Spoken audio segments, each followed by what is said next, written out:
So hello friends, we are starting to digital fundamentals. So SR-Latch, it is a part of digital electronics. SR-Latch को हमें बहुत ही अच्छी तरीके से सीखना होगा क्योंकि ये थोड़ा डिफ़िकल्ट है, बट आपको समझ में आएगा मेरी ट्रिक से। मैं ऐसी ट्रिक लाया हूँ जिससे आपको डेफिनेटली समझ में आ जाएगा। ये आई थिंक कंप्यूटर इंजीनियरिंग का सब्जेक्ट है SR-Latch, तो करना चाहिए। सो इसमें क्या बेसिकली ये 2 टाइप्स होता है, नोर में भी नोर गेट से भी होता है और नैंड गेट से भी होता है। तो नोर गेट में हम क्या यूज़ करते हैं, फर्स्ट तो इतना पार्ट है वो और गेट है, और ये बबल है वो नोट का सिंबल है, मीन्स के ये आखा मीन्स के ये हो जाता है, नोर गेट हो जाता है। इसलिए हम क्या करना है कि हमें इस से पता चल जाता है कि हमें क्या करना है, क्योंकि 4 टाइम्स 0 4 टाइम 1 वो कैसे पता चलता है 2⁻³ से।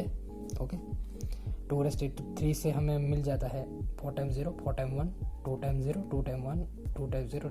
ये हमें इनपुट्स देने हैं। इनपुट्स बेसिकली ऐसे ही होते हैं, अपने कई सारे ट्रूथ टेबल आगे भी देखे होंगे, बट इसमें 2 ही हम ले रहे हैं। सो QN कैसे पता चलता है, क्योंकि ये टाइम ये 2⁻³ के लिए है, 2⁻² और 2⁻1, like 1 time 0 1 time 0 1 time 1 1 0 1 0 1 0 1। Okay, तो इन SR-Latch में हमें क्या चाहिए, QN+1 चाहिए। तो QN+1 बेसिकली तो नहीं मिलता, बट वी फाइंड इट। कैसे मिलता है, यहाँ कुछ फैकल्टी मेंबर्स और सर्स आपको सिखाते होंगे कि यहाँ 0 मिलिए, फिर यहाँ से नोर गेट आएगा 1 होगा, बट मैं ऐसा कुछ नहीं कहने वाला। ओके, सो अच्छी ट्रिक है, आपको सबसे बढ़िया ट्रिक लगेगी और आसानी से मैं कह सकता हूँ कि आपको आ ही जाएगी। तो फर्स्ट थिंग्स हम क्या कर सकते हैं, so first condition S is equal to 0 and R is equal to 0। तो basically S is equal to 0 and R is equal to 0। तो वी फाइंड इट QN+1 ही हमें चाहिए। तो ये QN+1, तो QN+1 हमें मिलता कहाँ से है, तो कि इस वाले पार्ट से मीन्स हमें क्या क्या मिलता है, एक तो R जुड़ा हुआ है और यहाँ से QN बार जुड़ा हुआ है। तो बेसिकली XNOR में प्लस ही इस्तेमाल होते हैं, नैंड गेट में इनटू। ओके, तो नोर में हम प्लस करते हैं, तो हमें फाइंड करना है, बेसिकली हमें QN+1 ही फाइंड करना होगा सब में। तो हम क्या करते हैं कि R is equal to R plus QN bar, R 0, तो 0 प्लस और क्या है QN बार। ओके, तो QN बार, और हमें फाइंड करना है इम्प्लीमेंट्स, सो होल बार। तो QN बार का इम्प्लीमेंट और इनका implement is equal to QN मिल गया। तो क्या मिल गया, हमें आसानी हो गई। तो इसमें क्या होगा कि QN plus is equal to QN, so QN+1 is equal to QN।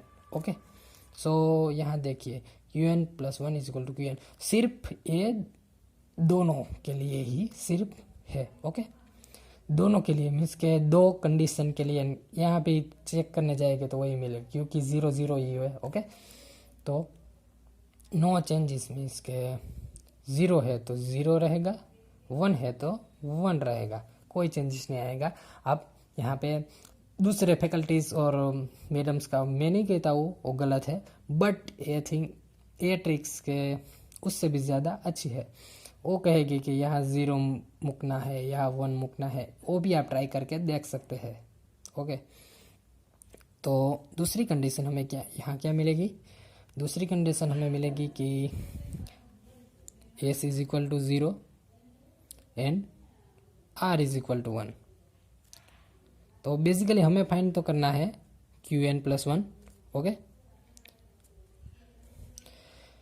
Okay, तो बेसिकली देखते हैं, तो r इज इक्वल टू 1 है, r इज इक्वल टू 1 है, तो यहाँ क्या मिलेगा, r इज इक्वल टू 1 1 हो जाएगा। सो 1, सो क्यू एन प्लस 1 यहाँ से मिलता है, क्यू एन प्लस में r, और यहाँ से क्या होता है, क्यू एन प्लस 1 दोनों का इम्प्लीमेंट से होता है। ओके, तो क्या लिखते हैं बेसिकली 1 प्लस क्या क्यू एन बार और उसका इम्प्लीमेंट। बेसिकली आपको पता है कि 1 का इम्प्लीमेंट ऑब्वियसली 0 होता है, 1 बार इज इक्वल टू 0, आपको पता ही होगा, क्योंकि आप कोई भी स्टूडेंट हो, इंजीनियर के स्टूडेंट हो या फिर कोई भी डिपार्टमेंट के स्टूडेंट हो, आपको पता ही होगा 1 बार इज इक्वल टू 0 होता है। सो यहाँ हमें 0 मिल गया, तो यहाँ क्या करना है कि Q N plus 1 bar is equal to 0, 1 bar is equal to 0 तो होता ही है। ओके, तो यहाँ क्यू एन प्लस 1 में क्या कर सकते हैं, जो जहाँ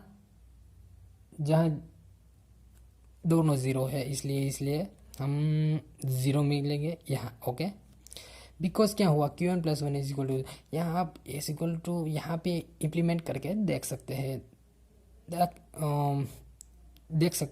कैसे, तो कि यहाँ पर 0 और यहाँ 0 और 1 मुकने है कि यहाँ से 1 जाएगा और यहाँ से 0 और 1 होके यहाँ निकलेगा, तो ऐसा कुछ हमें नहीं करना है। यहाँ क्यू एन प्लस 1 हमें मिल जाता है 0 0। ओके, तो थर्ड कंडीशन है s is equal to 1 and r is equal to 0।